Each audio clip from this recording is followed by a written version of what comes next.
Hello everyone. आज हम discuss करने वाले हैं इम्यूनोलॉजी का one of the best and one of the most awaited topic, VDJ recombination. आप लोग इस टॉपिक से इतना डरते हैं और ये टॉपिक इतना इजी है जिसकी कोई हद भी नहीं है। एकदम से सिंपल सा टॉपिक है और एकदम सिंपल तरीके से आपको आज समझने भी आने वाला है। अब जैसा मैं बोल रहा हूं वो सुनते जाइए, जितना बोल रहा हूं उस पर ध्यान दीजिए, सारा का सारा समझ में आएगा। तो हमारा जो टॉपिक है वो टॉपिक है वी, ब्रैकेट के अंदर डी लिखेंगे, जे रिकॉम्बिनेशन। अपन सारी बातें करेंगे। ये वी डी जे क्या है, हमने डी को ब्रैकेट में बंद क्यों किया, सारी बातें होंगी। अब उससे पहले मैं आपको यह समझा दूं कि ओवरऑल ये टॉपिक है क्या, फिर आपको समझ में आ जाएगा आराम से। देखो,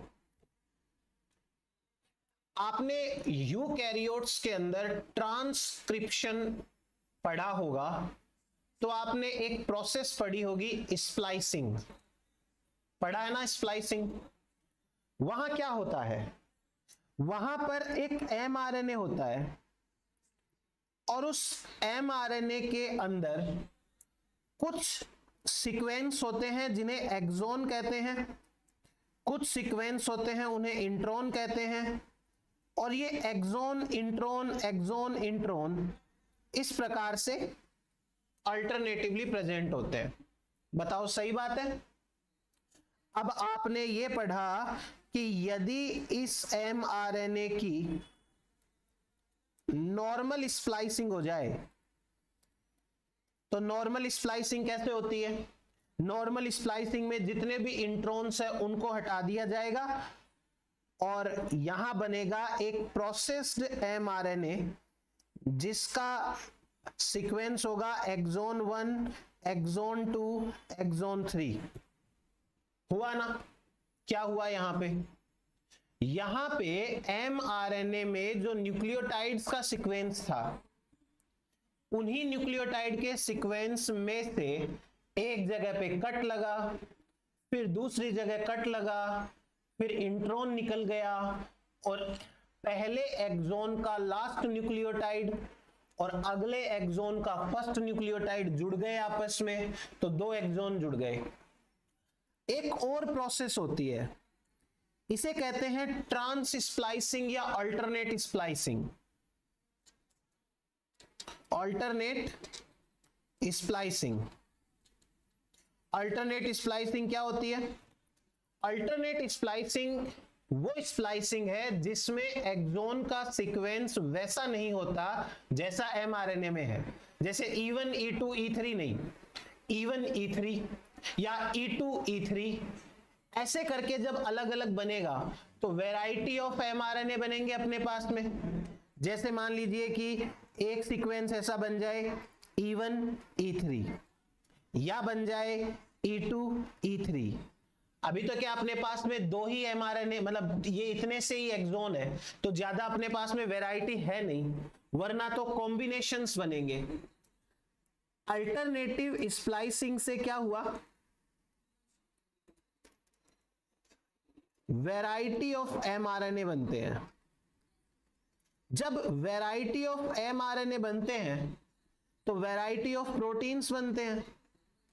अब आप ये कह सकते हो ना कि जीन तो एक ही था, आप यही कहोगे कि भाई जीन तो एक ही था, सिंगल जीन, लेकिन उसके एमआरएनए की अल्टरनेट स्प्लाइसिंग हुई तो एक ही जीन से अलग अलग प्रोटीन बनने लग गए।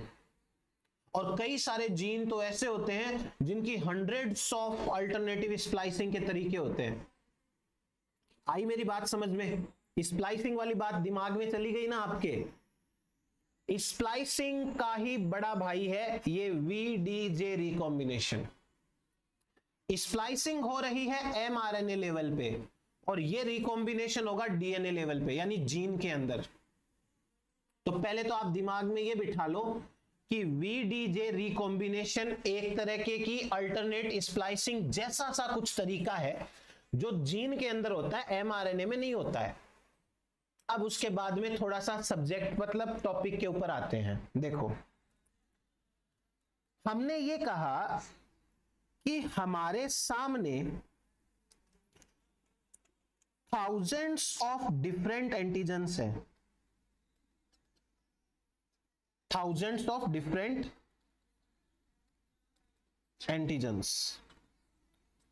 तो भाई हमारी बॉडी के अंदर कोई सिंगल बी सेल या सिंगल टी सेल तो ऐसी हो ही नहीं सकती जो हजारों टाइप के एंटीजन को अकेली पहचान ले, नहीं हो सकती। तो हमारी बॉडी के अंदर भी thousand of different B and T cells होती हैं, thousands of different B cells and T cells. इतना डिफरेंस कहां से आया? वो रिकॉम्बिनेशन से। ये जो different B and T cell है, it is the result of V D J recombination. अब कैसे, क्या है सीन, वो समझो मेरी बात को एक बार। एक बार के लिए अपन एक सिंपल एंटीबॉडी के हिसाब से समझते हैं तो आपको आराम से समझ में आएगा। मान लो एक एंटीबॉडी है और उस एंटीबॉडी के अंदर ये है let's say heavy chain,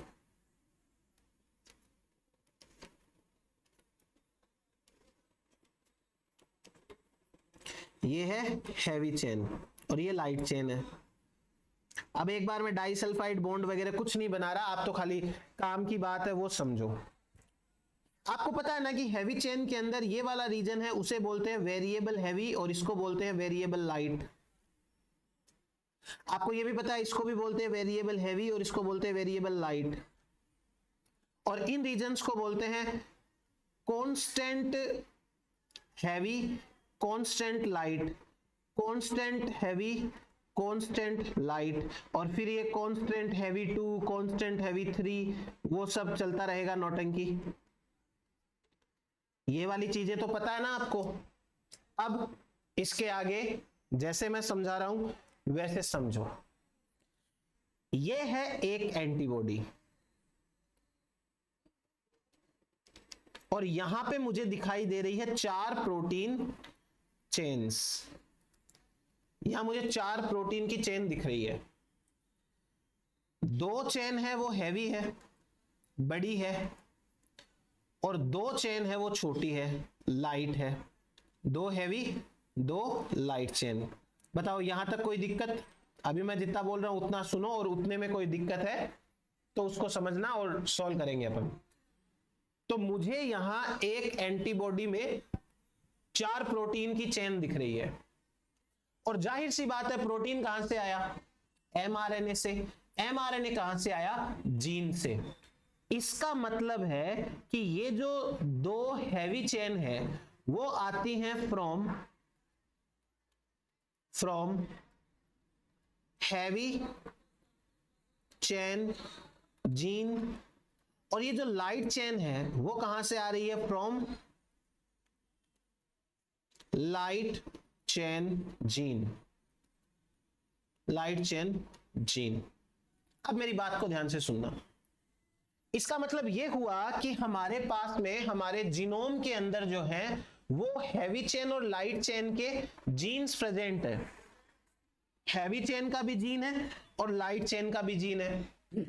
yes, दोनों चेन्स के जीन है। अच्छा, अब मैं आपके सामने जीन बना देता हूं एक बार। मान लो कि ये कोई डीएनए है और मैं बता दूंगा आगे भी जाके कि कौन सा डीएनए मतलब कहां पे होता है।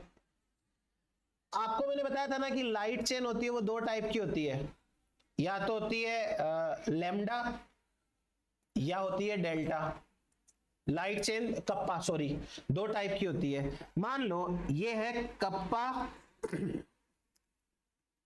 Light chain gene, kappa light chain gene. Suppose करो कि ये है लैम्डा लाइट चेन जीन।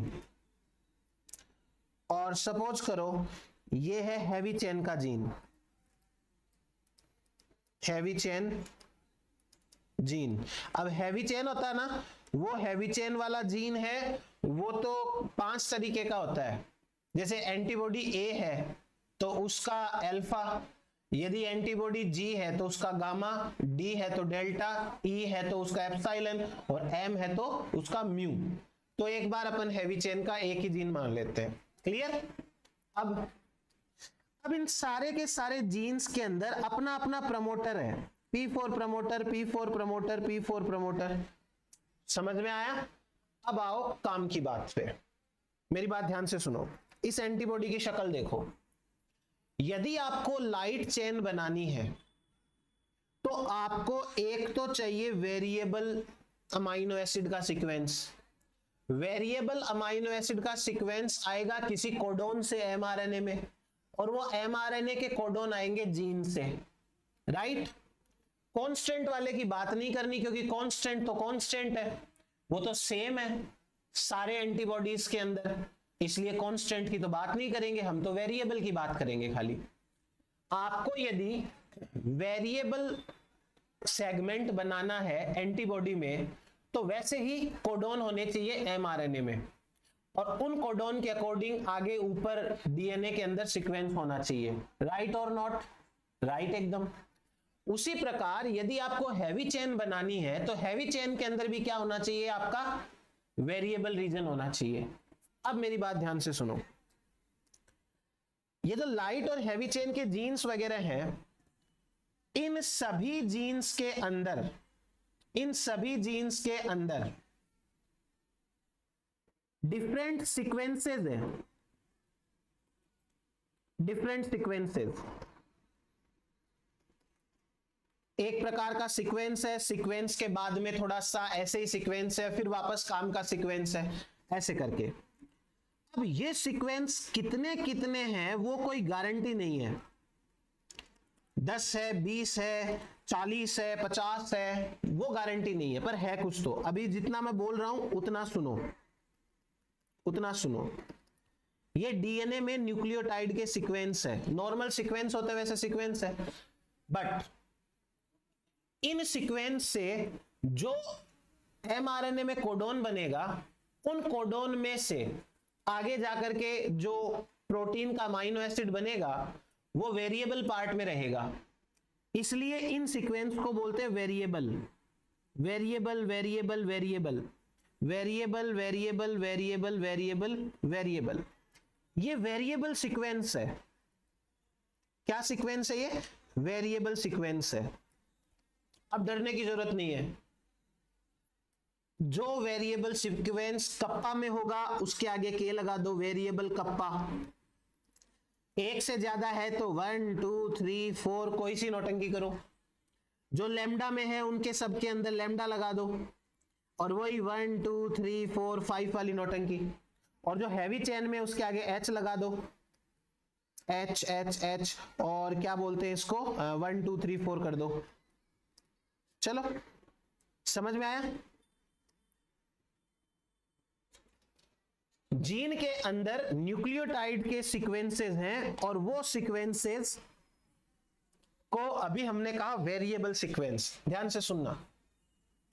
अब हर जीन के अंदर, चाहे वो लाइट चेन का हो, कप्पा का या लैम्डा का, या वो हैवी चेन का हो, हर जीन के अंदर एक सीक्वेंस और है, और उस सीक्वेंस को कहेंगे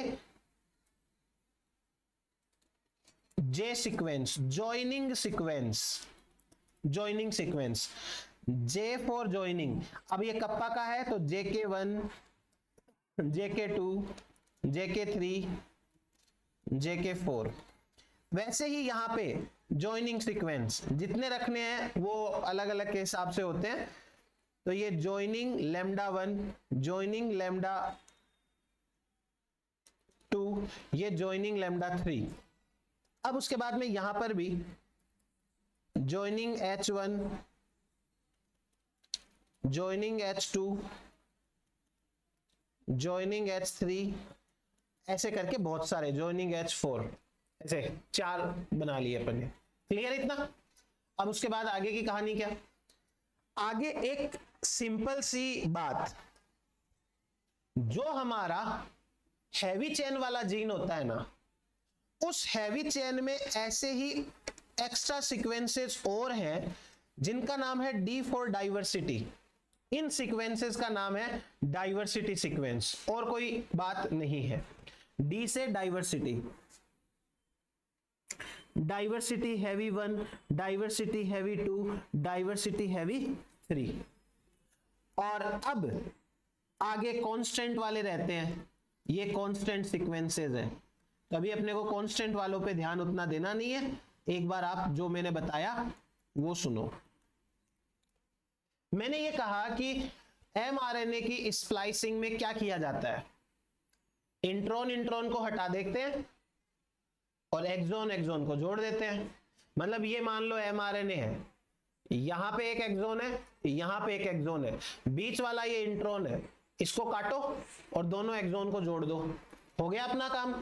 अब मैं आपको बोलता हूं, यहां पे आपके पास में एक ऑप्शन है, आपको इन सब में से एक तो वेरिएबल सेगमेंट रखना है, सिर्फ एक आपको डी सेगमेंट डाइवर्सिटी सेगमेंट रखना है, और केवल एक आपको जे सेगमेंट रखना है। आपकी चॉइस है, एक उठा लो खाली। प्रमोटर तो सब में लेना पड़ेगा। देखो, प्रमोटर बिना तो जीन का मतलब ही क्या है, तो मैं आपको एक ऑप्शन मतलब ये लिख देता हूं कि P4 प्रमोटर तो सब में है, ये P4 प्रमोटर तो सबके अंदर रहेगा। हाँ, अब आपके पास में एक चॉइस है, आपको इनमें से जो पसंद हो वो एक वेरिएबल सेगमेंट ले लो, सिर्फ एक। लेट्स से मैंने ले लिया वेरिएबल कप्पा 3, इसमें से मैंने ले लिया लेट सपोज 2 वेरिएबल लैम्डा 2, इसमें से सपोज मैंने ले लिया वेरिएबल 4, सपोज एक बार ऐसे ले लिया। अब आपके पास में चॉइस है कि आप एक डी सेगमेंट भी लो। डी सेगमेंट लाइट चेन में नहीं होता, हैवी चेन में ही होता है। तो आपके पास में 3 ऑप्शंस है, 3 में से जो मर्जी है एक उठा लो। लेट सपोज मन हुआ अपना DH1 ले लिया अपन ने, DH1। अब आपको क्या करना है, एक लेना है जे सेगमेंट। तो आपके पास में सामने जो चॉइस है, ऊपर वाले में 4 में से एक लेना है, तो 4 में से एक लो और इसको यहां लगा दो, और ये जो डी सेगमेंट आएगा उसको टच करेगा। एक सेकेंड, हाँ, ये जो डी सेगमेंट है उसको एकदम टच कराना है। हाँ, अब आपके पास में वो जे सेगमेंट वाला है, जो मर्जी है वो ले लो। जे कप्पा 4 ले लिया, इसमें आपने जे कप्पा 2 ले लिया, लेट से जे लैम्डा 2 सॉरी, और इसके अंदर आपने लेट सपोज जे H3 ले लिया, और डी वाला है वो 2 लिया था आपने। बस हो गया अपना काम। ये प्रोसेस है VDJ सेगमेंट की। आपके सामने यहां पर 2 तरीके के जीन है। जो ऊपर वाला जीन है ना, इसे बोलते हैं जर्म लाइन DNA। ये है जर्म लाइन DNA, यानी कि ये प्रेजेंट होगा जर्म लाइन के अंदर, जर्म सेल्स के अंदर, जो यंग स्टेज की होती है, एम्ब्रियोनिक सेल होती है, उनके अंदर। तो ये तो कौन सा DNA है, जर्म लाइन DNA, ये तो है जर्म लाइन DNA। अब फाइनल मैच्योर जीन कौन सा है जो दूसरे नंबर पे बनाया आपने, ये है mature kappa light chain gene, ये लैम्डा लाइट चेन जीन, और ये फाइनल हैवी चेन जीन। समझ में आई मेरी बात आपको? ये है ओवरऑल प्रोसेस। घबराने की, डरने की बिल्कुल जरूरत नहीं है। बस अब इसके अंदर बीच बीच में एंजाइम्स लगा देंगे, और मैं आपको जो तरीके से बताऊंगा स्टेप बाय स्टेप, तो आप चाके भी गलती कर नहीं सकते, क्योंकि स्टेप्स फॉलो नहीं करोगे, एक भी स्टेप को मिस किया ना तो गड़बड़ अपने आप ही हो जाएगी। तो आपको समझ में भी आ जाएगा कि नहीं ये तो नहीं कर सकते अपन। अब मुझे एक सिंपल सी चीज बताओ, समझ में आया ना ये चीज? कम से कम ये पता चला कि VDJ है क्या।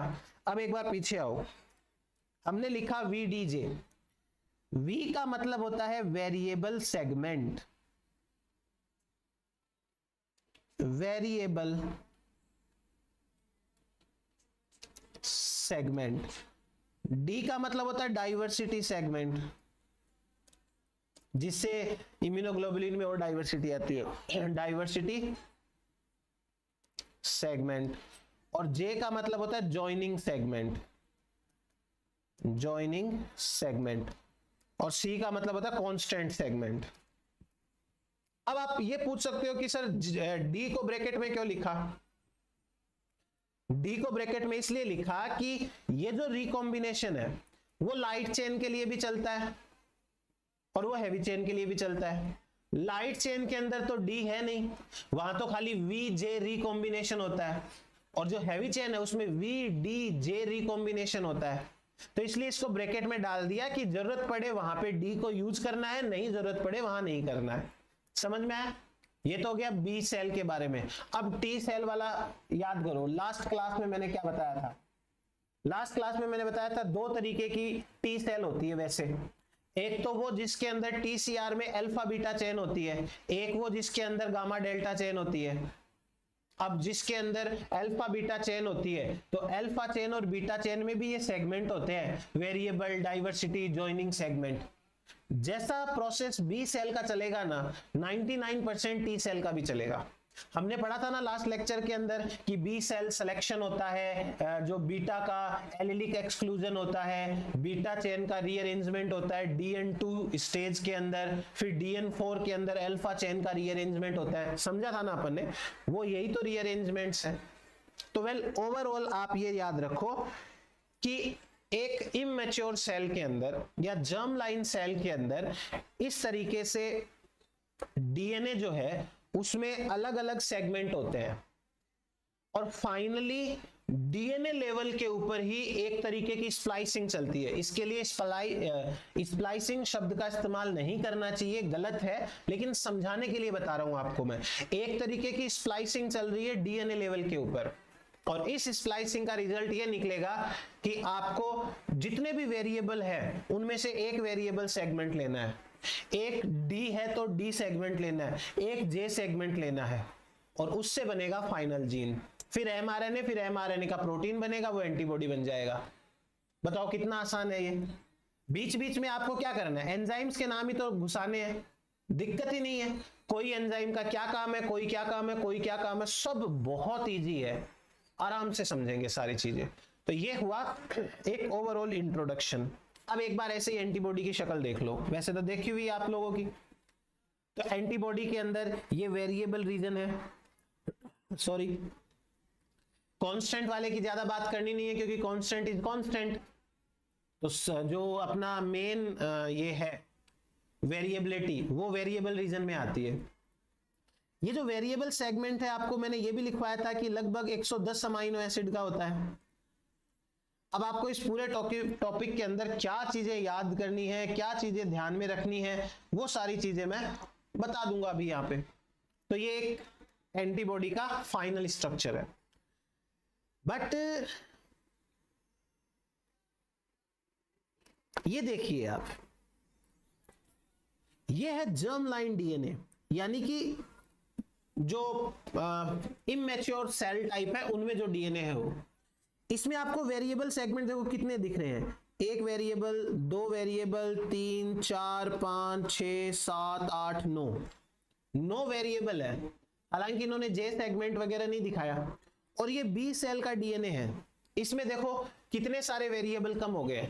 अभी फाइनली और कम होंगे और लास्ट में एक ही वेरिएबल रहेगा, एक वेरिएबल एक जे, और हैवी है तो एक वेरिएबल एक डी और एक जे सेगमेंट, बाकी कुछ नहीं रहना चाहिए यहाँ पे। तो ये इतनी सी बात आपको दिमाग में बिठानी है एक बार। तो ये हो गया अपने पास में एक लॉजिकल बात। अब हम ये कैसे प्रूव करेंगे कि वास्तव में ऐसा होता है। आप कैसे प्रूव करोगे कि जो जर्म लाइन वाला डीएनए है उसमें ज्यादा वेरिएबल, ज्यादा जॉइनिंग सीक्वेंस होते हैं और जो फाइनल डीएनए उसके अंदर एक एक होता है? कैसे प्रूव करोगे?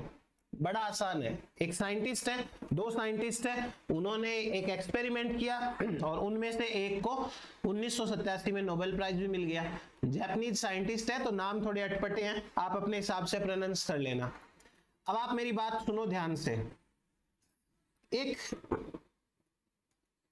माइस था,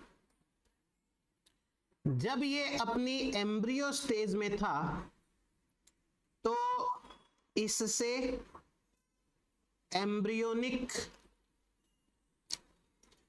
लीवर सेल से डीएनए निकाला।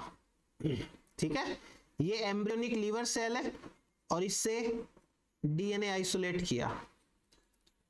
तो ये तो हो गया germ line DNA, embryonic cell. और मैंने आपको पहले बताया था ना कि जब एम्ब्रियो स्टेज में होता है तो लीवर है वो प्रोड्यूस करता है लिम्फोसाइट सेल्स, बाद में बोन मेरो में होने लगती है, पर पहले लीवर में होती है, तो लीवर से निकाल लिया। अब ये चूहा है, बड़ा हो गया, एडल्ट हो गया। जब ये एडल्ट हो जाता है तो एडल्ट होने पर इससे बोन मेरो से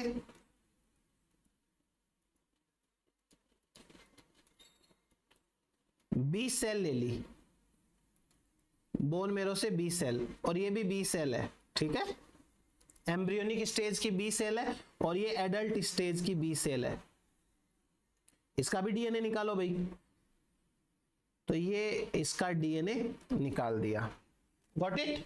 अब आगे इस डीएनए को BAMH1 एक रेस्ट्रिक्शन एंडोन्यूक्लिएज एंजाइम होता है, उससे ट्रीट किया। दोनों को ठीक है कर दो। दोनों को ट्रीट किया तो भाई दोनों के फ्रेगमेंट्स हो गए, इसके भी छोटे छोटे फ्रेगमेंट्स हो गए और इस डीएनए के भी छोटे छोटे फ्रेगमेंट्स हो गए।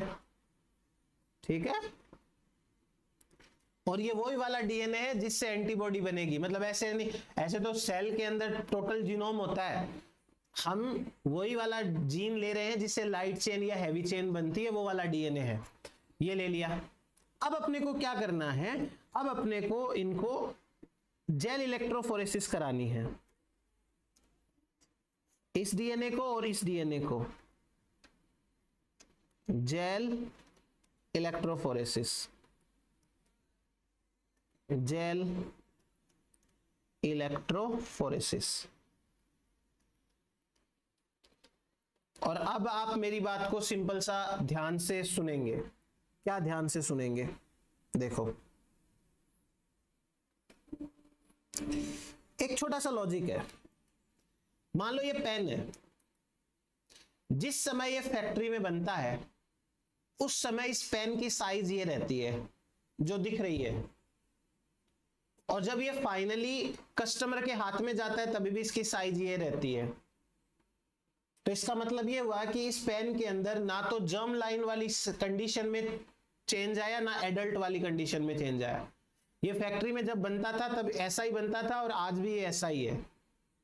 अब अगर मान लो फैक्ट्री से एक ताजा ताजा बना हुआ पेन और ये पेन दोनों को जेल इलेक्ट्रोफोरेसिस पे भगाएंगे तो दोनों सेम डिस्टेंस पे जाने चाहिए ना, क्योंकि दोनों का तो साइज सेम है।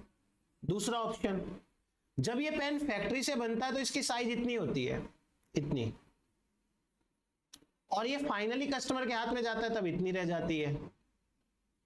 अब फैक्ट्री वाला जो है उसकी साइज इतनी है, उसको जेल इलेक्ट्रोफोरेसिस पे दौड़ाओ और इस फाइनल वाले को दौड़ाओ, बैंड सेम आएगा क्या? नहीं आएगा ना। तो जब हम जेल इलेक्ट्रोफोरेसिस करा के देखते हैं तो जो रेड डीएनए है हमारा, रेड कलर का डीएनए, वो डीएनए के बैंड्स आते हैं यहां पे, और जो फाइनल वाला है उस डीएनए के बैंड आते हैं यहां पे, और एक ही बैंड आया। अब सेम जीन है, ये भी जो डीएनए लिया अपन ने, ये वाला, ये भी कोई लाइट चेन हेवी चेन का था, और ये वाला डीएनए था वो भी same light chain heavy chain का था, और सेम ही माइस से लिया है। ऐसा भी नहीं है कि भाई अलग माइस से लिया तो डिफरेंस आ गया। तो ये जेल इलेक्ट्रोफोरेसिस के अंदर डिफरेंस आया तो आया क्यों?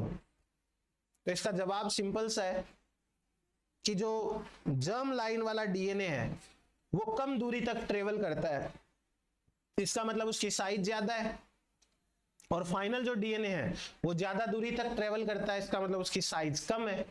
तो ये हुआ हमारे पास में एक एक्सपेरिमेंट जिससे ये साबित होता है कि चेंज तो हुआ है, बी सेल का डीएनए और जो फाइनल डीएनए है उसकी साइज में चेंज है। क्लियर है ये चीज? तो ये अपने पास में एक्सपेरिमेंट हो गया। अब देखो जो मैंने पहले स्टार्टिंग में बताया था ना, वही वाला है। कांस्टेंट तो एक है, इसको तो छेड़ना नहीं है। ये कोई ना कोई लाइट चेन का है, लाइट चेन का जर्म लाइन डीएनए या जीन है। इसमें 3 वेरिएबल है और 1 2 3 4 5 जे सीक्वेंस है। आपको जो फाइनल जीन बनाना है ऑफ लाइट चेन,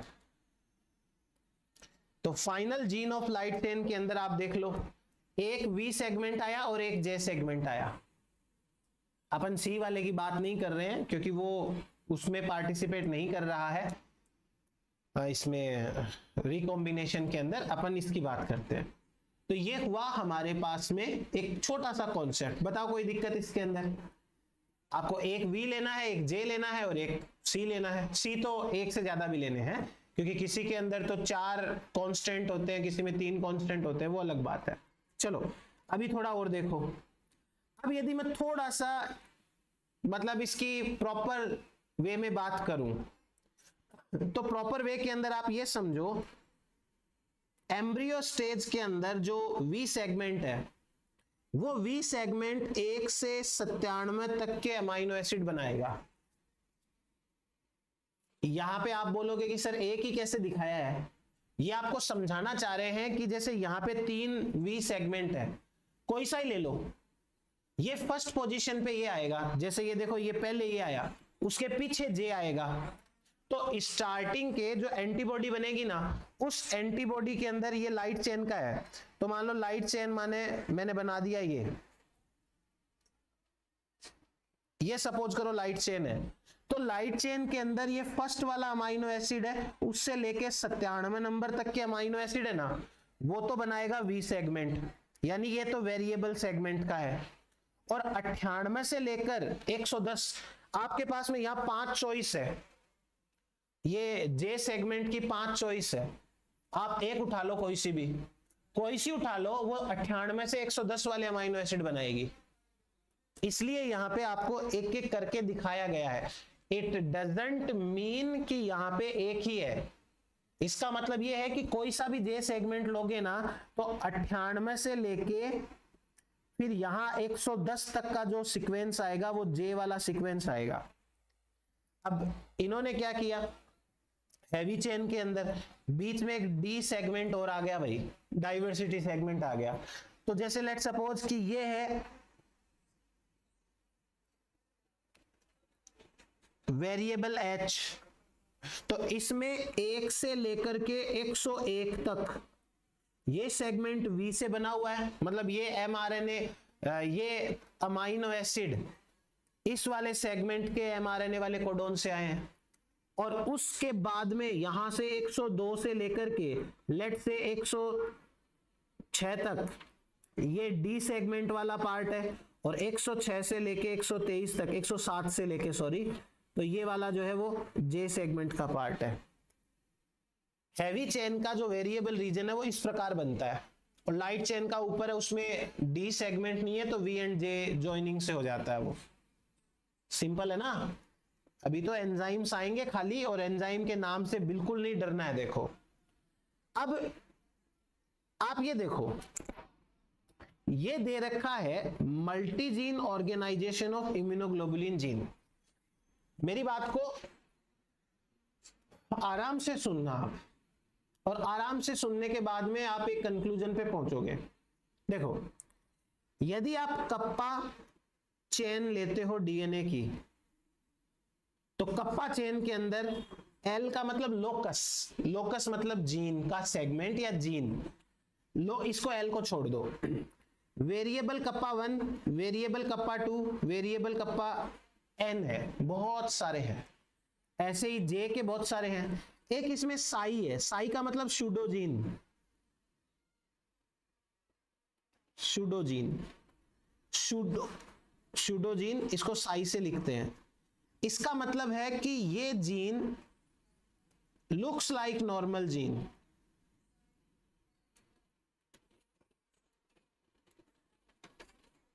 ये नॉर्मल जीन के जैसा दिखता है, but does not encode protein, protein नहीं बनाता। इसका सीक्वेंस तो ऐसा का ऐसा है कि भाई जैसे सही वाला जीन है, लेकिन ये प्रोटीन नहीं बनाता। ये है सूडोजीन। आप लैम्डा चेन का देखोगे तो उसमें वेरिएबल लैम्डा 2, 3, जे, फिर बीच बीच में कांस्टेंट आ गए, फिर जे आ गया, फिर वापस से वेरिएबल आ गया। तो अब आप इसको याद करोगे, कोई फायदा नहीं है, कोई फायदा नहीं है। आपको कोई सीक्वेंस नहीं पूछने वाला, और ये तो एक सिंगल जीन का है, हर इंसान में अलग अलग होते हैं, तो मतलब आपको ये याद नहीं करना है।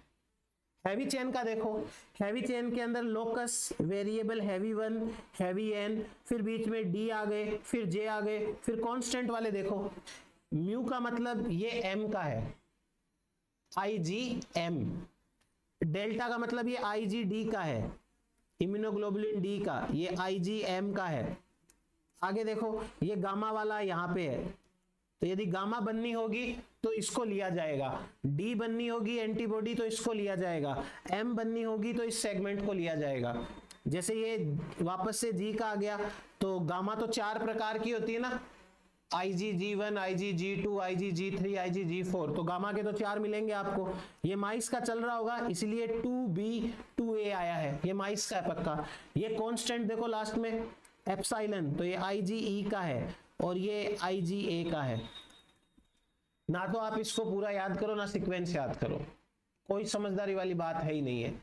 बस जो मैंने सबसे पहले डायग्राम बनाया स्टार्टिंग वाला, और उसमें मैंने आपको बहुत आराम से समझाया कि देखो ऐसा सा कुछ होता है और फाइनली ऐसा सा कुछ होना चाहिए, तो वैरायटी आ जाएगी, वो याद रखो आपको। पर अब आपको थोड़ा सा ना ये याद करना है मेरे कहने से, कप लैम्डा लाइट चेन है, उसका जीन हमारे अंदर 22 नंबर के क्रोमोसोम पे है, और माउस के अंदर वो 16 नंबर के क्रोमोसोम पे है।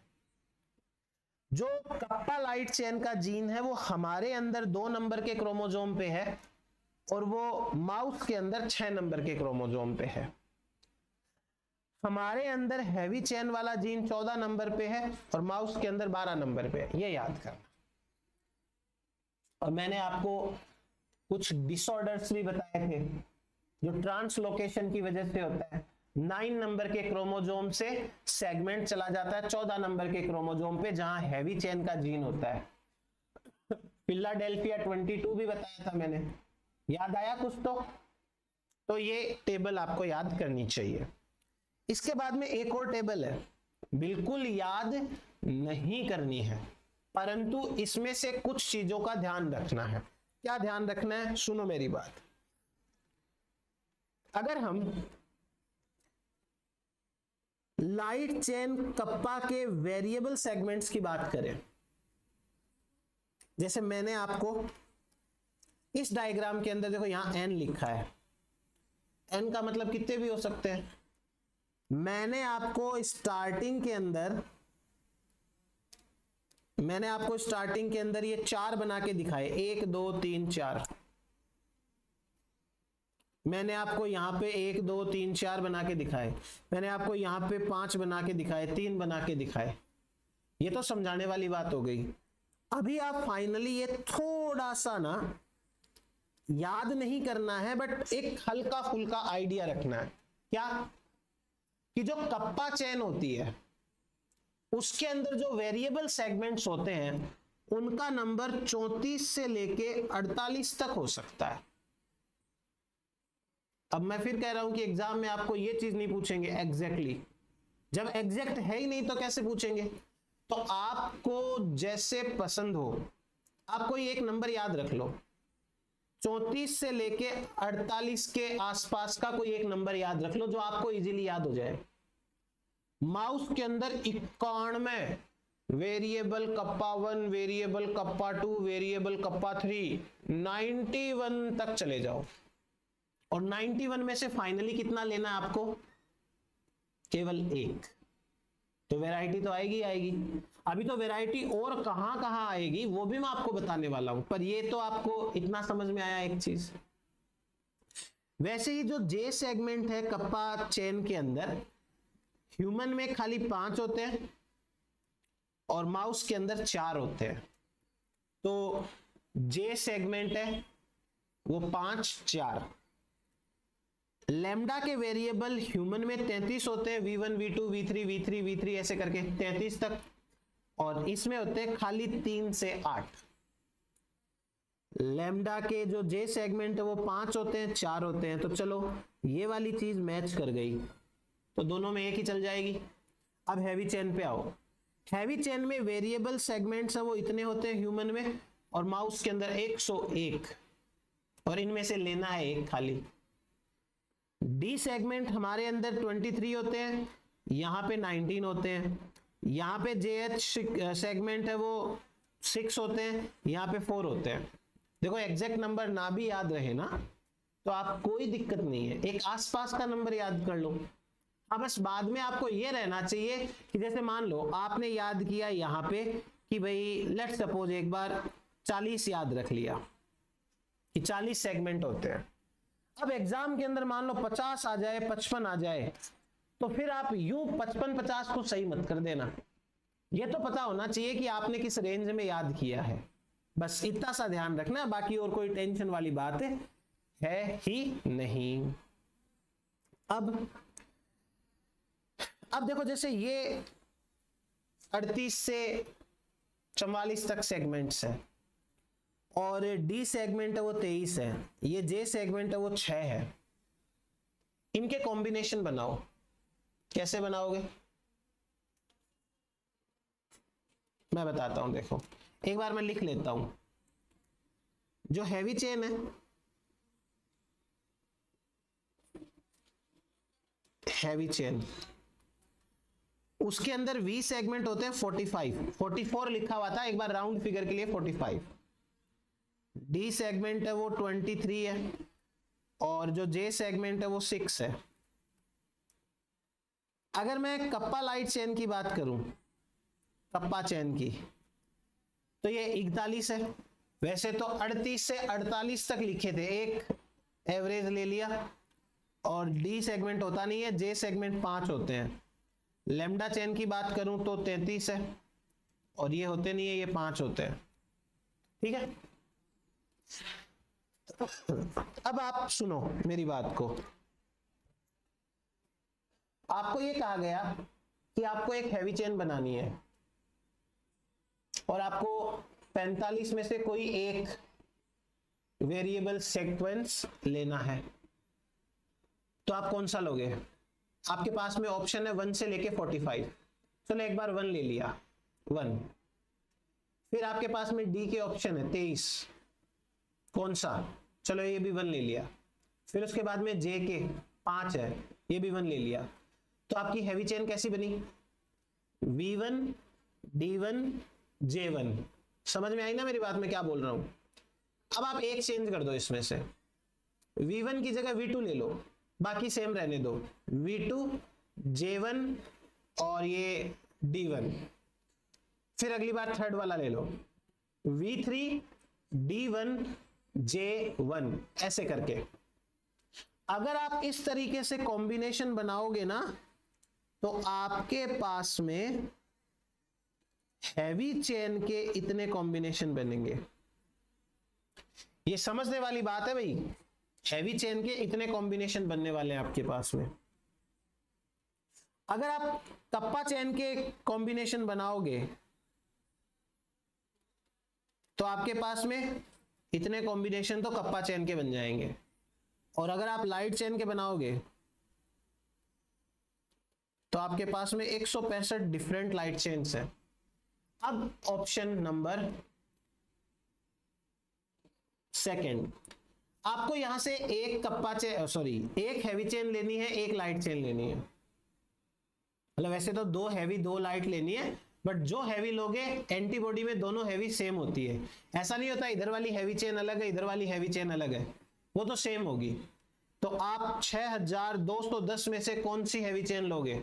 1 वाली, 2 वाली, 3 वाली, ऐसे करके। वैसे ही आप कप्पा चेन कौन सी लोगे और लैम्डा चेन कौन सी लोगे? या तो आपको कप्पा लेनी है या आपको लैम्डा लेनी है। प्रोबेबिलिटी के अंदर अगर आप हैवी एंड कप्पा लेते हो तो आपके पास में इतने कॉम्बिनेशन बनेंगे, एक हैवी एक कप्पा। अगर आप एक हैवी लेते हो एंड एक लैम्डा लेते हो तो आपके पास में इतने ऑप्शंस हैं। प्रोबेबिलिटी में और का मतलब होता है प्लस। आप फाइनली इस फॉर्मूला को ऐसे लिख सकते हो। देखो ये फॉर्मूला कैसे आया, कहां से आया, वो आप मत करना अभी, आप मेरी बात समझो खाली। हमारे पास में इतने टाइप की एंटीबॉडीज है, हमारे पास में इतनी डिफरेंट टाइप की एंटीबॉडीज बनती है। ये प्रोबेबिलिटी से निकाल लिया। देखो तो जो VDJ वाला रिकॉम्बिनेशन होता है ना, उस रिकॉम्बिनेशन की वजह से इतनी डाइवर्सिटी आती है, और ये डाइवर्सिटी काफी है। तो आपको होपफुली समझ में आया ये मैंने क्या बोला। अब एक और चीज देखो, चलो मैकेनिज्म ऑफ रिकॉम्बिनेशन से पहले एक चीज मैं नोट डाल के लिखवा देता हूं आपको।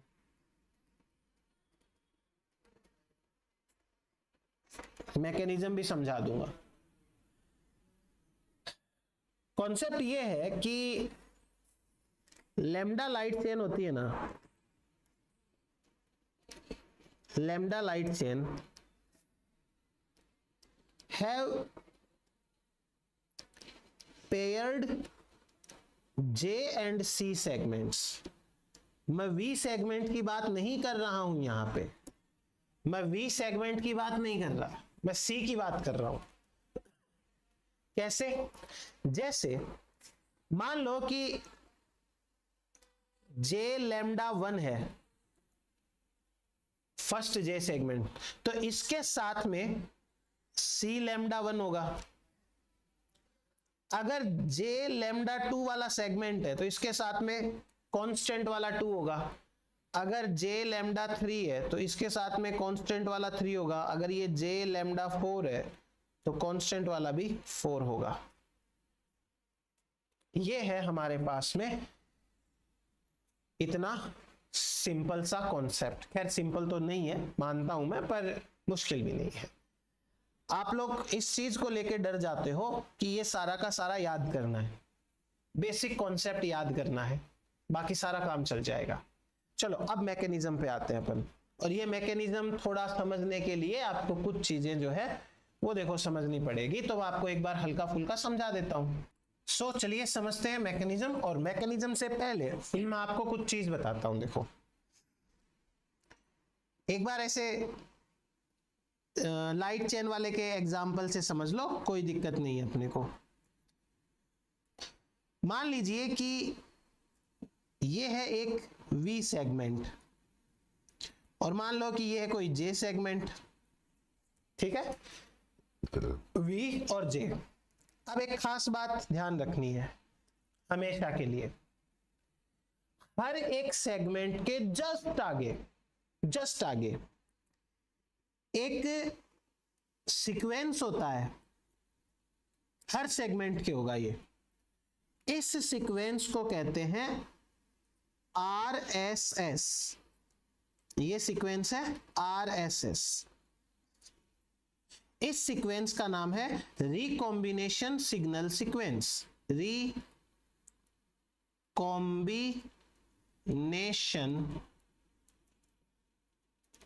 Signal sequence.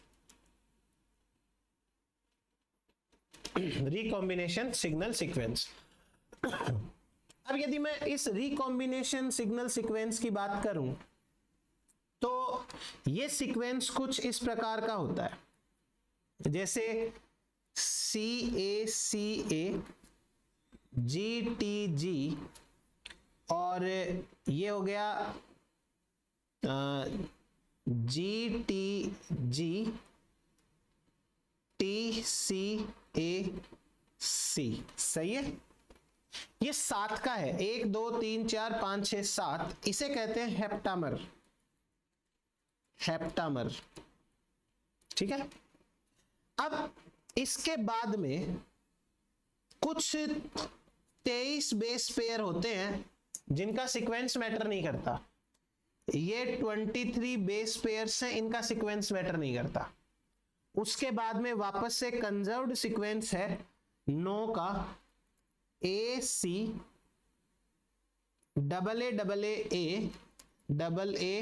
AA और CC। ये 9 का है, इसे नैनोमर बोलते हैं।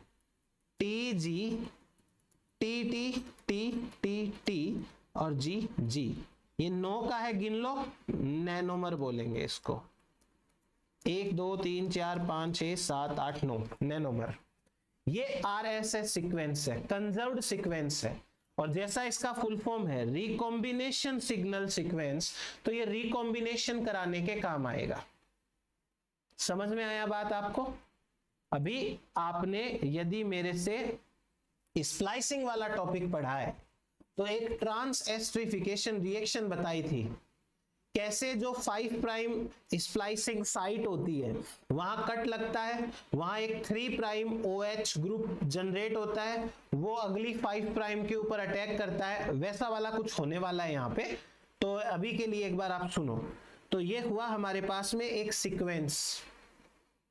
ये सीक्वेंस हर J, हर D, हर C, इसके बाद में V के बाद प्रेजेंट होता है। तो मैं आपको लिख देता हूं, present after each VJD sequence। हर एक के बाद में ये प्रेजेंट होता है। चलो अब है ना, आपको मैं एक सेगमेंट जोड़ के दिखा देता हूं, और वो एक सेगमेंट आपको जोड़ के दिखाऊंगा तो आपको सारा का सारा पता चल जाएगा कैसे होता है। चलो मेरी बात को ध्यान से सुनो।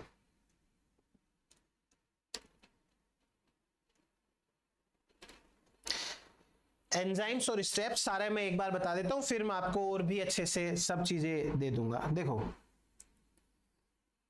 ये मान लीजिए कि कोई DNA है और इस DNA के अंदर ये V सेगमेंट है और ये आगे RSS है, और ये मान लो कोई J सेगमेंट है और ये RSS है। ठीक है, पहला स्टेप। पहले स्टेप के अंदर 3 एंजाइम आते हैं, RAG1, RAG2 और high mobility group of protein HMG। इनकी सबकी फुल फॉर्म वगैरह सब है, बाद में आप एक बार इतनी टेंशन ना लें इनकी, और जितना मैं बता रहा हूं आप वो ही याद करें। ओके, तो ये क्या करेंगे, ये इस DNA को इस प्रकार से मोड़ देंगे।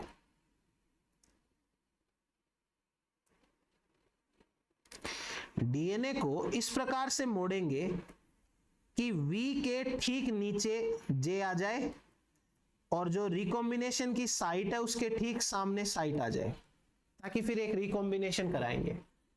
और इन सब को होल्ड करके, मतलब इस पूरे पार्ट को होल्ड करके किसने रखा है, ये RAG1 RAG2 और ये HMG।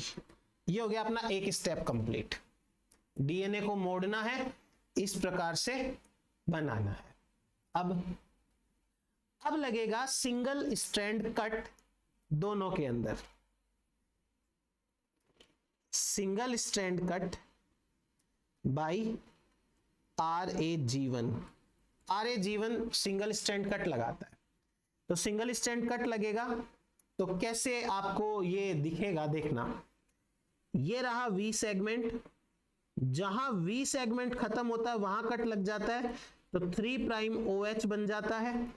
और अभी ना थोड़ा सा देखो बनाने में मैं कोशिश करता हूं अच्छे से बनाने की, आप थोड़ा सा पेशेंस रखना,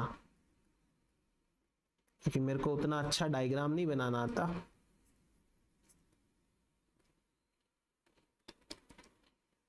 ये देखो दोनों जगह कट लग गए। मैं इसको भी थोड़ा ऐसे ऊपर की तरफ बना देता हूं। ये बन गया 3 प्राइम OH और ये यहां आ गया J सेगमेंट, और ये J सेगमेंट पे जहां J का कट लगा वहां आ गया 3 प्राइम OH। ठीक है, एक एक सेगमेंट कट गया। अब इस एक एक सेगमेंट के कट होने के बाद ये जो 3 प्राइम OH है ये खुद ही एक कट यहां लगा देता है और जुड़ जाता है इसके साथ में। तो जब ये ऐसे कट लगाएगा तो कट लगाने के बाद देखना क्या कंडीशन होगी, मैं आगे यहां ही बना देता हूं। ध्यान से देखना, मेरी बात को सुनना आराम से। हाँ, ये मान लो 5 प्राइम एंड है, ये 3 प्राइम एंड है, ये 3 प्राइम है, ये 5 प्राइम है, तो ये 5 प्राइम है, ये 3 प्राइम है, फिर उसके बाद में ये 5 प्राइम आ गया, ये 3 प्राइम आ गया। अब आप देखो 5 प्राइम एंड से, यानी मैं यहां से चल रहा हूं, 5 प्राइम एंड से आगे चलेंगे तो ये 3 प्राइम एंड आया था, और 3 प्राइम एंड ने, ये देखो जैसे ये तो V सेगमेंट है, इतना तो आपको समझ में आ गया। 3 प्राइम एंड ने अपने ही फॉस्फोडाइएस्टर के ऊपर कट लगा के और ऐसा बॉन्ड बना लिया था, अपने ऊपर ही कट लगा के ये बॉन्ड बना लिया था। और सामने वाला जो सेगमेंट है वो 5 प्राइम फॉस्फेट और ये 3 प्राइम के साथ, और नीचे वाला जो है ये तो पहले से ही था, और नीचे वाला भी ऐसा ही बन जाएगा, J वाला भी, क्योंकि देखो 3 प्राइम ने अपने ही ऊपर कट लगा के अपने डीएनए के साथ में ये बॉन्ड बना लिया, तो ये ऐसा कट लग गया, और ऐसे ये एंड्स जो है वो बन चुके हैं। अब क्या किया जाए, अब यहां पर हम एक काम करेंगे, क्या, जो एंड्स यहां फ्री हैं, फ्री एंड्स कौन से हैं, दिख रहे हैं ना, ये P, ये 3 प्राइम OH, ये 3 प्राइम OH, इनको भी बंद करेंगे। Ligation and ceiling of free and, आपको कहां दिख रहे हैं फ्री एंड, उनको बंद कर दो।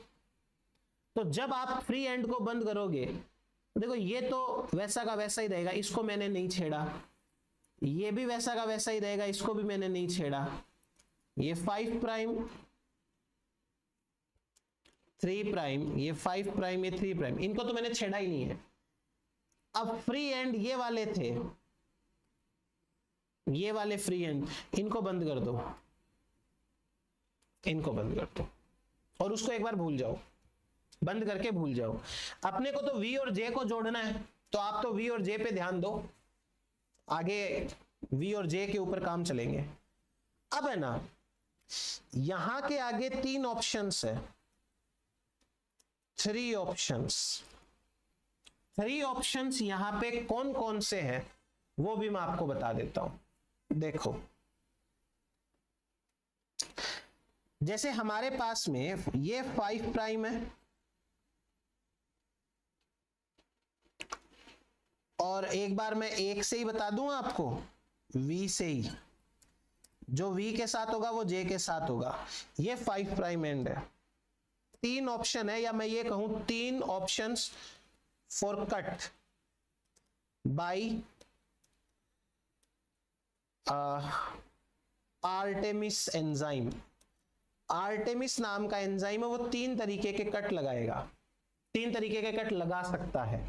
कौन कौन से 3 तरीके के कट लगा सकता है? देखो, पहला कट यहां पे लगाए, फर्स्ट कट। दूसरा कट एकदम बीच में से लगाए, सेकंड कट। और तीसरा कट यहां से लगाए, थर्ड कट। 3 कट लग सकते हैं।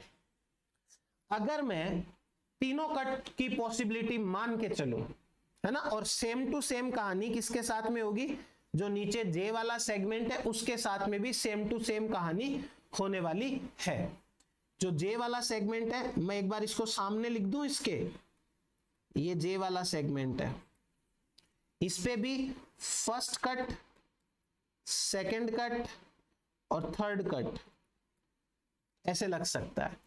अब देखो, मान लो कि फर्स्ट कट लग गया, दोनों में फर्स्ट कट लग गया, तो फर्स्ट कट लगेगा तो क्या होगा, सेकंड कट लगेगा तो क्या होगा, और थर्ड पे कट लगेगा तो क्या होगा? आप खुद देखो, आराम से समझना। हाँ, फर्स्ट कट लगाना है। मैंने 5 प्राइम से चालू किया, वी खत्म हुआ, फर्स्ट कट लग गया। और अब जो बाकी का भाग है वो थोड़ा सा लंबा हो जाएगा, क्योंकि वो ऐसे मुड़ा हुआ था, आपने जहां से कट लगाया वो खुल गया ऐसे। अगर आप ऐसा ही कट उसमें लगाते हो जे में, तो जे में भी कुछ ऐसा ही होगा। आराम से आप ना, चाहे अलग से रफ के अंदर बना बनू के देख लेना, कोई दिक्कत नहीं है। ऐसा हो जाएगा। सेकंड कट लगाते हो बीच में से, यदि आप बीच में से सेकंड कट लगाओगे तो बिल्कुल बराबर बराबर भागों के अंदर कट जाएगा ये। और ऐसे ही इसके सामने जे वाला है वो भी आ जाएगा बिल्कुल बराबर भागों में से। इनको बोलते हैं ब्लंट एंड्स, ब्लंट एंड्स है।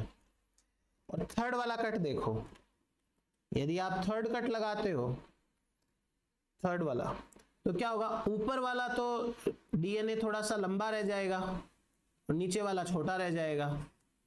कोई बात नहीं, कोई बात नहीं। ये 3 पॉसिबिलिटी है। और एंजाइम का नाम भी आपको याद रखना है, आर्टेमिस नाम का एंजाइम होता है, वो कट लगाता है कैसे कैसे करके। तो ये हुआ अपने आप में इतना सा।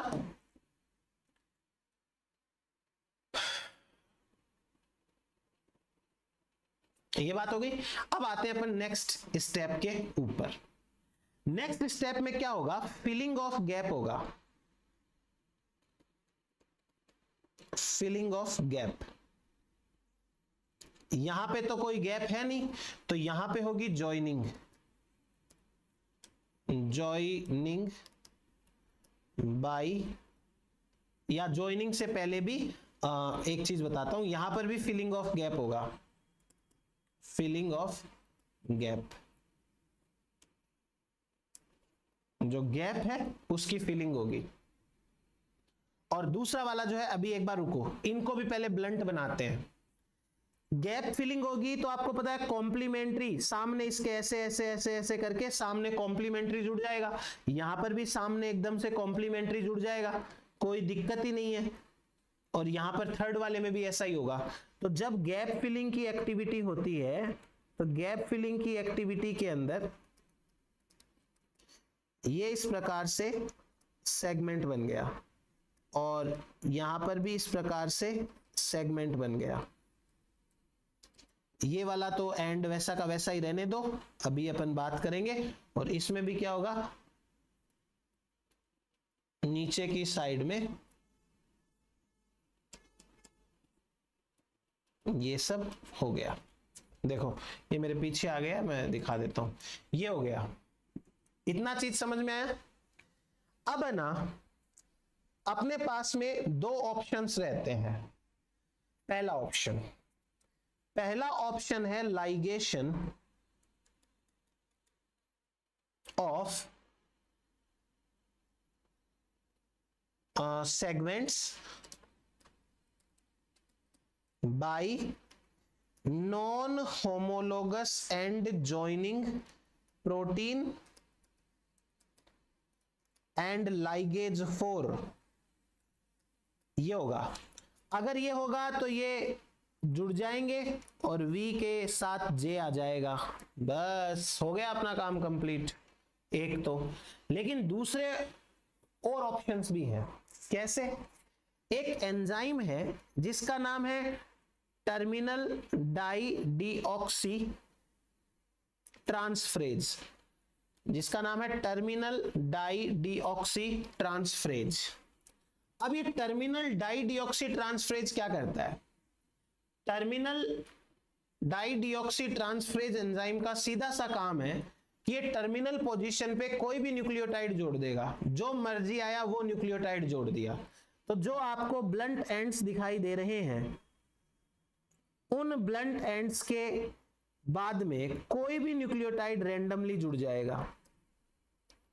जैसे यहां पे कुछ भी जुड़ गया, उसके सामने उसका कॉम्प्लीमेंट्री जुड़ गया, यहां कुछ भी जुड़ गया, उसके सामने कॉम्प्लीमेंट्री जुड़ गया। अब मैं जानबूझ के ना कुछ लिख नहीं रहा ताकि आपको कंफ्यूजन ना हो जाए कि भाई सर ने यही क्यों लिखा है, यही जुड़ता है क्या, इसलिए स्टार लगा के मैं छोड़ देता हूं। भाई कुछ भी जुड़ सकता है। सेम टू सेम कंडीशन यहां पे होगी, थर्ड वाले में कोई सा भी सीक्वेंस है वो जुड़ सकता है यहां पे, इतना तो पहले से ही था। और ये टर्मिनल डाइडिऑक्सी ट्रांसफरेज एंजाइम है, ये कुछ भी जोड़ देगा। अब लाइगेशन हो जाएगा, लाइगेशन।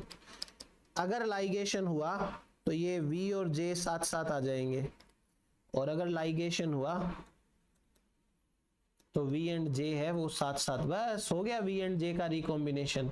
अब यदि D भी साथ में है तो पहले V एंड D का हो जाएगा, फिर VD एंड J का हो जाएगा। ये हमारे पास में छोटी मोटी जानकारियां हैं इसके बारे में। चलो अब मैं आपको इन एंजाइम्स के नाम और इनके फंक्शंस वगैरह एक एक करके बता देता हूं। सो अब देखो आराम से एक एक करके। सबसे पहले दो जीन हैं जिनका नाम है recombination activating gene, recombination activating gene 1 and 2, 1 and 2 इस तरीके से। इनमें से जो RAG1 है इसका इवोल्यूशन हुआ है एक ट्रांसपोजोन से, तो ये शो करता है होमोलॉजी विथ ट्रांसिब ट्रांसपोजोन। ट्रांसिब ट्रांसपोजोन के साथ में ये से थोड़ा होमोलॉजी वगैरह तो शो करता है। सो ये एक ध्यान रखना। और RAG2 है उसकी कोई होमोलॉजी नहीं होती है। RAG क्या करते हैं? ये antigen receptor gene recombinase complex है, आप ये याद रखो, और ये फुल फॉर्म रही आपकी। इनका काम है DNA को क्लीव करना, वो तो RAG1 करेगा, और वैसे पकड़ना स्टार्टिंग के अंदर दोनों करते हैं। फिर यदि इनमें म्यूटेशन हो जाए तो सीवियर कंबाइंड इम्यूनोडिफिशियंसी, ये डिजीज हो जाती है। तो इधर डिजीज के नाम है वो तो आप पढ़ लेना अपने आप से, बस मैं आपको ये समझा देता हूं। फिर एक लास्ट में मैंने यूज किया था टर्मिनल डीऑक्सीराइबो न्यूक्लियोटाइडल ट्रांसफरेज, TDT। मैंने गलती से टर्मिनल डाई डीऑक्सी ट्रांसफरेज बोल दिया था, सॉरी, ये वाला सही है। ये क्या करता है? जब कोई ऐसे एंड फ्री दिखता है ना, तो वहां पर ये N कोई भी न्यूक्लियोटाइड जोड़ देता है, कोई भी न्यूक्लियोटाइड। ठीक है, ये काम इसका रहता है। अब यहां पर आपको दो मैंने कैटेगरी या मतलब 3 प्रोटीन के नाम बता दिए, RAG1, 2 और ये टर्मिनल डीऑक्सीराइबो न्यूक्लियोटाइडल ट्रांसफरेज। ये तीनों के तीनों लिम्फोइड स्पेसिफिक प्रोटीन्स हैं, मतलब ये लिम्फोइड वाले ग्रुप के प्रोटीन्स हैं। अब देखो नॉन लिम्फोइड वाले हाई मोबिलिटी ग्रुप, HMG, ये B1 B2 दो है, इसका काम है RAG1 और 2 के साथ जुड़ना, उनको स्टेबलाइज करना। जो RAG1 और 2 काम कर रहे थे ना, उनको पकड़ के रखने का काम ये करता है। तो ये हो गई इसकी बात अपनी। और इसके बारे में कोई इंफॉर्मेशन अवेलेबल नहीं है कि इनमें म्यूटेशन हो जाए तो क्या होता है। फिर नेक्स्ट देखो, ये नॉन लिम्फोइड स्पेसिफिक है और ये नॉन होमोलोगस एंड जॉइनिंग वाले प्रोटीन है। एक का नाम है KU7080। ये KU7080 क्या करता है, जहां डीएनए में डबल स्ट्रैंड ब्रेक होता है वहां पर ये आता है, वहां आकर डीएनए को स्टेबलाइज करता है, अलाइन करता है। जैसे कि ये ऐसे वाले डबल स्ट्रैंड ब्रेक लग गया था ना, तो वहां पर ये आके काम करेगा और इनकी एंड जॉइनिंग के अंदर मदद करेगा। उसके लिए इसको एक प्रोटीन चाहिए, प्रोटीन काइनेज। ये देखो next, DNA protein kinases, DNA protein kinases चाहिए इसको। तो डीएनए प्रोटीन काइनेजेस के साथ में मिलकर के ये काम करता है। फिर एक आता है आर्टिमिस। मैंने बताया था आर्टिमिस 3 जगह से कट लगा सकता है, वो आर्टिमिस का काम है कट लगाने का। पहले इसका फॉस्फोराइलेशन होता है बाय डीएनए प्रोटीन काइनेज, फिर ये आर्टिमिस काम करता है। Then DNA ligation, DNA ligation में डीएनए लाइगेज 4 आता है, XRCC4 है, XLF है, ये सारे के सारे डीएनए को जोड़ने का काम करते हैं। और फाइनली कुछ अनयूजुअल पॉलीमरेजेज है, जैसे DNA polymerase mu, DNA polymerase lambda. ये तब काम आते हैं when TDT is not available।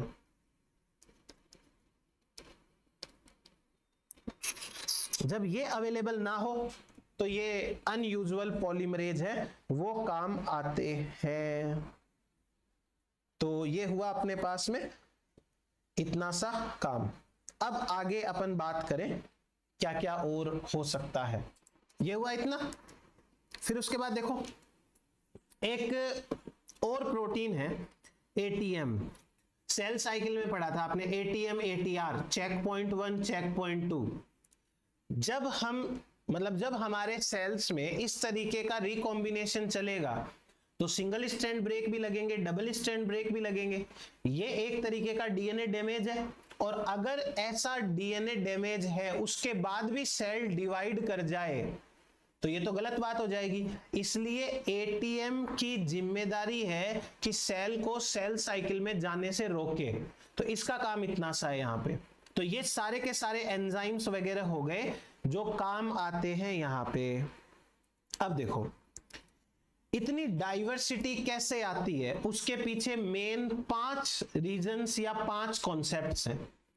5 mechanism that generate antibody diversity in new V cell. पहला रीजन ये है कि multiple V, multiple D, multiple J segments होते हैं। जाहिर सी बात है, जब हमने पढ़ा था 40-45 के आसपास वी सेगमेंट है, 5 जे सेगमेंट है, और उसके बाद में इतने ही ज्यादा वो हैवी चेन के अंदर वी सेगमेंट है, तो वैरायटी तो आएगी आएगी।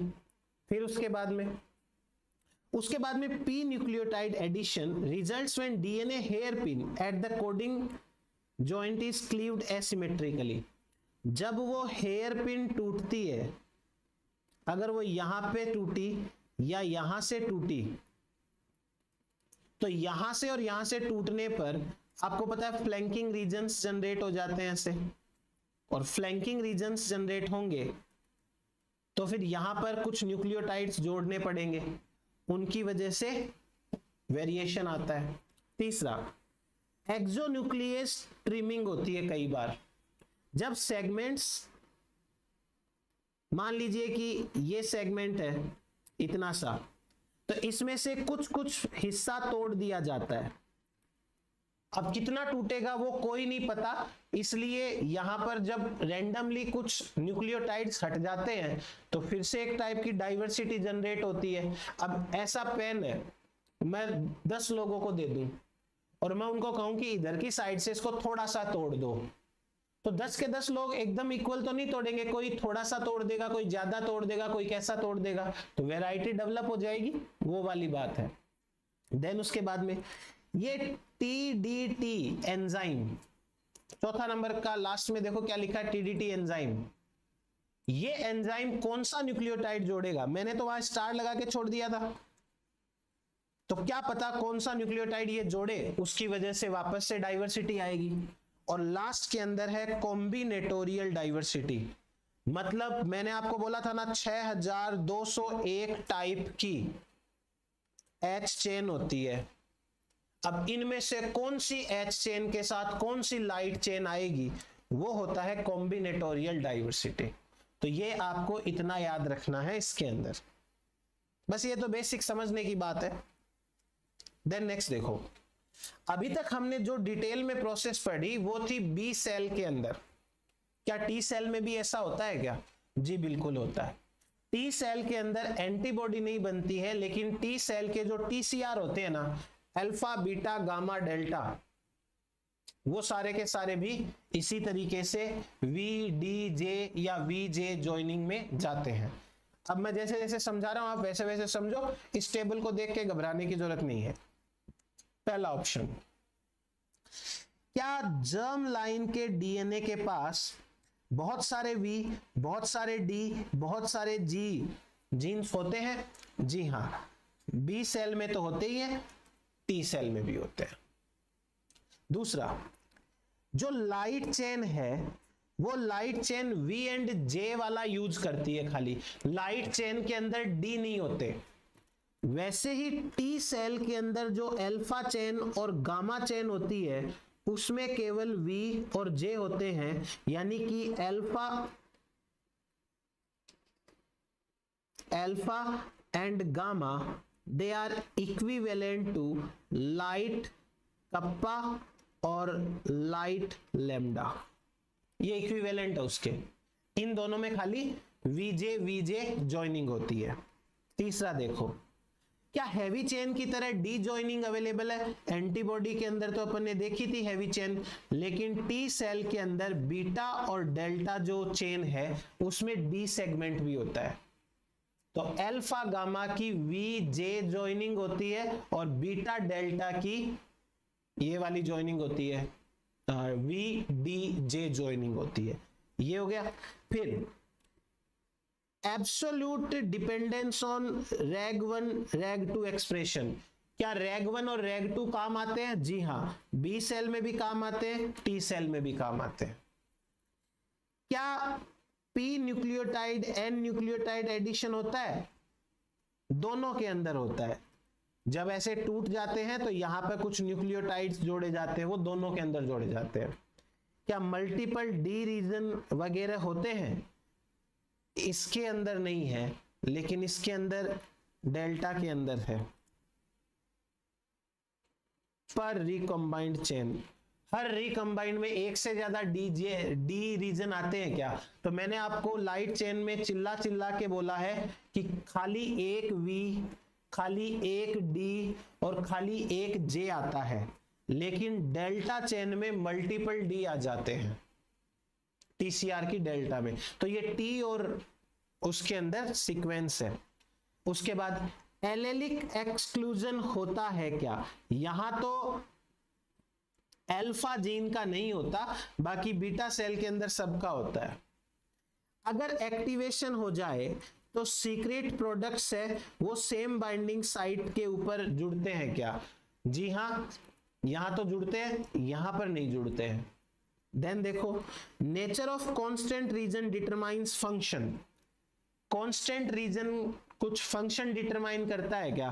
तो हमने देखा था एंटीबॉडीज के अंदर कांस्टेंट रीजन है वो एफसी वाला होता है, और एफसी है वो बहुत सारे इफेक्टर फंक्शंस हैं उनको कंट्रोल करता है, इफेक्टर फंक्शंस के लिए जिम्मेदार होता है।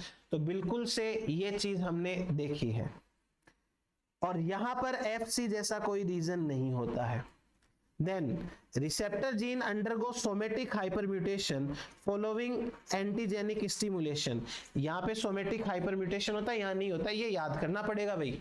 तो ये है अपने पास में बी सेल और टी सेल के अंदर कंपैरिजन। देन नेक्स्ट, बिल्कुल भी टेंशन नहीं लेनी है और सिंपल सा याद रखना है। हैवी चेन की प्राइमरी ट्रांसक्रिप्ट, ये तो देखो VDJ की ज्वाइनिंग हो चुकी है। अब यहां पर ये μ1 μ2 μ3 μ4 ये IgM के सारे हैं, और यहां पर Δ1 Δ2 Δ3S ये IgD के लिए है। अब एक ही बी सेल है, वो पहले तो IgM बना रही है, जरूरत पड़ने पर IgD बनाएगी, इसे बोलते हैं क्लास स्विचिंग। याद आया ना? तो एक ही जीन के अंदर हैवी चेन दोनों टाइप की है, M वाली हैवी चेन भी है और D वाली हैवी चेन भी है। उसी प्रकार जब M ट्रांसक्रिप्ट बनता है, देखो μM, यानी जब IgM बनती है तो उसमें VDJ तो कॉमन होता है, और फिर बाद में ये वाले सीक्वेंसेस आ जाते हैं। और यदि डेल्टा वाली बनेगी तो ये तो कॉमन होगा VDJ, और ये वाले सीक्वेंस है वो आगे आ जाएंगे फाइनली। मतलब इसमें तो देखो ये वाले सीक्वेंस आ जाते हैं और इसके अंदर ये वाले सीक्वेंस आ जाते हैं। तो अभी मैं आपको एक चीज समझाता हूं, देखो IgM and IgD have same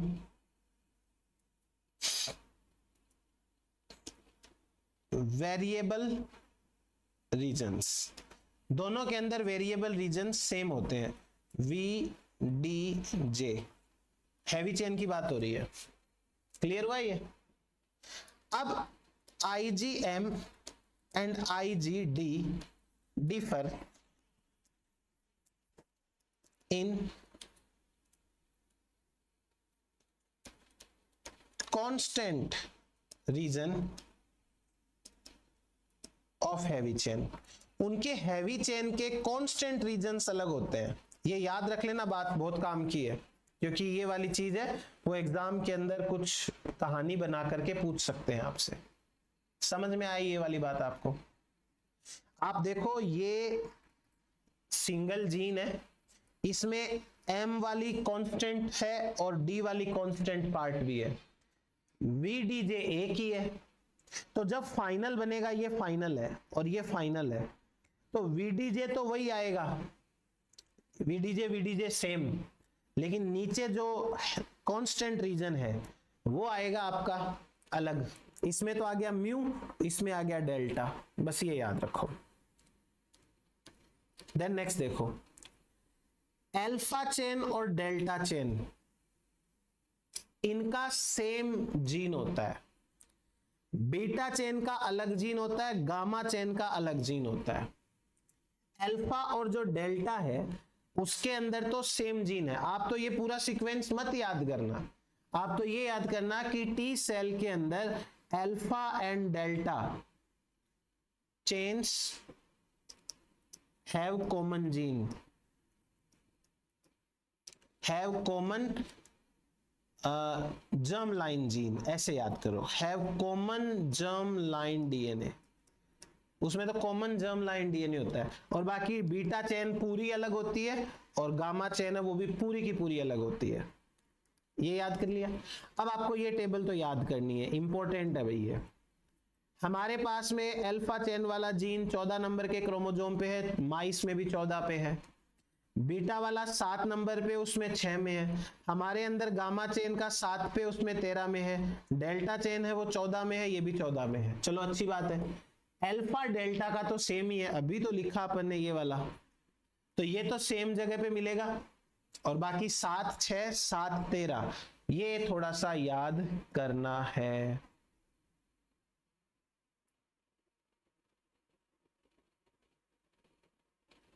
चलो इतनी बात हो गई अपनी।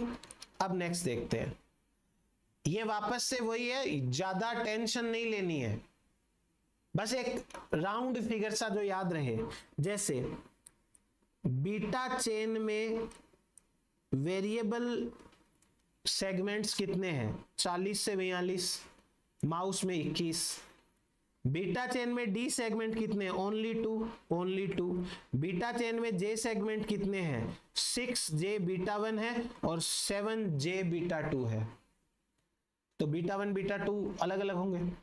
अल्फा के अंदर वेरिएबल कितने हैं? अल्फा में जे कितने हैं, डेल्टा के अंदर वेरिएबल कितने हैं, डेल्टा में डी कितने हैं, डेल्टा में जे कितने हैं, ये सारा एक बार मतलब हल्का फुल्का आइडिया सा रहे, उतना सा ही करना है, ज्यादा नहीं टेंशन लेनी है। ये देखो वो सारा का सारा बता रखा आपको। जैसे ये अल्फा चेन है, इसमें डी सेगमेंट एब्सेंट है, और जो गामा है उसमें भी डी सेगमेंट एब्सेंट है। ये सीक्वेंस RSS है और ये V सीक्वेंस है, और वैसे ही ये सीक्वेंस RSS है, वो रिकॉम्बिनेशन वाली साइट है। तो और डी सेगमेंट जो है बीटा और गामा के, उनके दोनों तरफ RSS है। तो ये हुआ हमारे पास में सिंपल सा कॉन्सेप्ट। तो चलो आज के लिए इतना ही, ये अच्छे से आपको याद करना है। Thank you very very much, मिलते हैं नेक्स्ट लेक्चर में।